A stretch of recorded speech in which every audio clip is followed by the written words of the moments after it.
दोस्तों, दुनिया में कष्ट है, वेदना है, परेशानी है, पीड़ा है, आनंद है, सुख है। कहते हैं इस दुनिया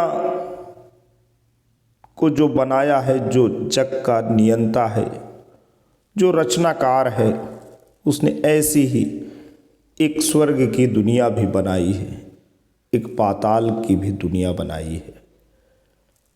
द्वंद्व गीत भाग 12 हिंदी के सुविख्यात राष्ट्र कवि श्री रामधारी सिंह दिनकर जी के संवाद हैं, जो इस दुनिया को बनाने वाले नियंता के प्रति हैं, ईश्वर के प्रति हैं, सृष्टा के प्रति हैं। आइए दोस्तों, कवि के क्या भाव हैं, हम भाग संख्या पृष्ठ संख्या 12 में देखते हैं। चांदनी बनाई धूप रची, भूतल पर व्योम विशाल रचा। कहते हैं ऊपर स्वर्ग कहीं नीचे कोई पाताल रचा। दिल जले देहियों को केवल लीला कहकर संतोष नहीं, ओ रचने वाले बता हाय, आखिर क्यों यह जंजाल रचा।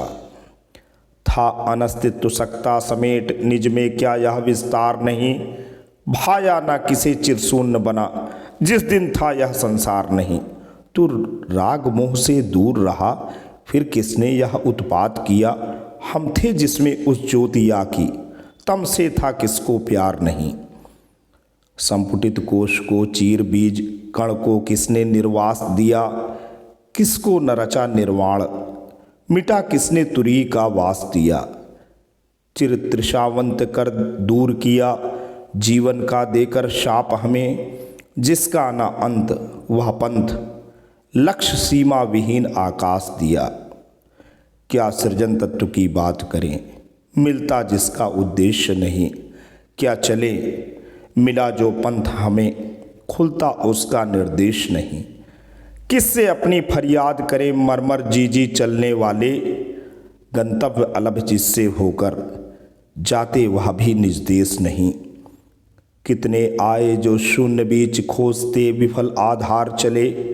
जो समझ नहीं पाया जग को, कह असत और निसार चले। माया को छाया जान भुला, पर वे कैसे निश्चिंत चले। अगले जीवन की ओर लिए सिर पर जो पिछला भार चले। जो सृजन असत तो पुण्य पाप का श्वेत नील बंधन क्यों है।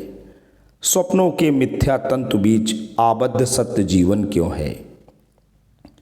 हम स्वयं नित्य निर्लिप्त अरे, तो क्यों शुभ का उपदेश हमें।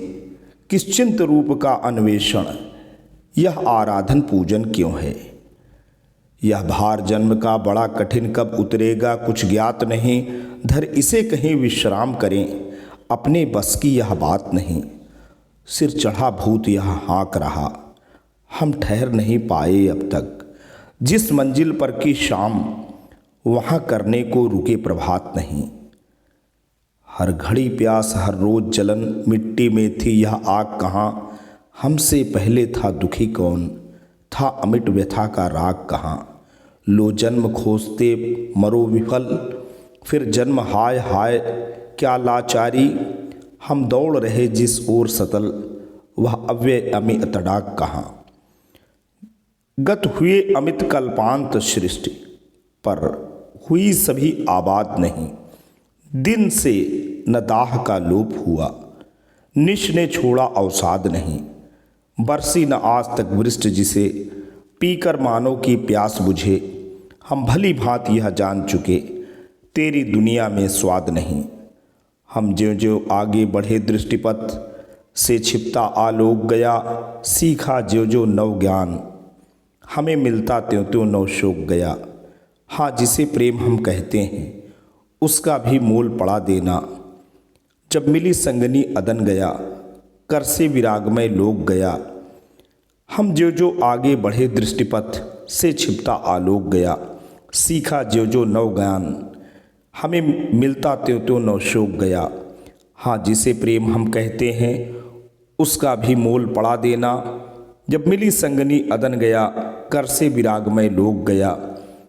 भू पर उतरे जिस रोज धरी, पहले से ही जंजीर मिली। परिचय ना द्वंद्व से था लेकिन, धरती पर संचित पीर मिली। जब हार दुखों से भाग चले, तब तक सतपथ का लोप हुआ। जिस पर भूले 100 लोग गए, सम्मुख वह भ्रांत लकीर मिली। नव नव दुख की ज्वाला कराल, जलता अबोध संसार रहे। हर घड़ी सृष्टि के बीच गूंजता भीषण हाहाकार रहे। कर नमन तुझे किस आशा में, हम दुख शोक चुपचाप सहे। मालिक कहने को तुझे हाय, क्यों दुखी जीव लाचार रहे। भेजा किसने क्यों कहाँ, भेद अब तक ना क्षुद्र यह जान सका। युग युग का मैं यह पथिक भ्रांत, अपने को अब तक पा न सका। यह अगम सिंधु की राह और दिन ढला हाय फिर शाम हुई। किस कूल लगाऊं नाव घाट, अपना ना अभी पहचान सका। किस कूल लगाऊं नाव घाट, अपना ना अभी पहचान सका। हम फूल फूल में झांक थके, तुम उड़ते फिरे बयारों में। हमने पलके की बंद, छिटक तुम हंसने लगे सितारों में। रोकर खोली जब आँख, तुम्हीं सा आंसू में कुछ दीख पड़ा।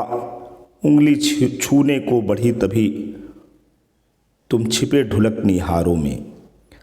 तिल तिल कर हम जल चुके, विरह के तीव्र आज कुछ मंद करो। सहने की अब सामर्थ्य नहीं, लीला प्रसार यह बंद करो।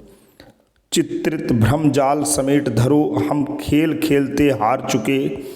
निर्वासित करो प्रदीप शून्य में, एक तुम ही आनंद करो। तो दोस्तों, ये रही कविता, कवि के भाव। जो जगत की लीला है उसमें नाना प्रकार के कष्ट हैं, नाना प्रकार की पीड़ा है। कवि ईश्वर से विलाप करता है कि क्या इसी रूप में आपकी सत्ता है। अपना जो आलोक है, अपना जो प्रदीप है, उसको हमारे सम्मुख प्रस्तुत करो।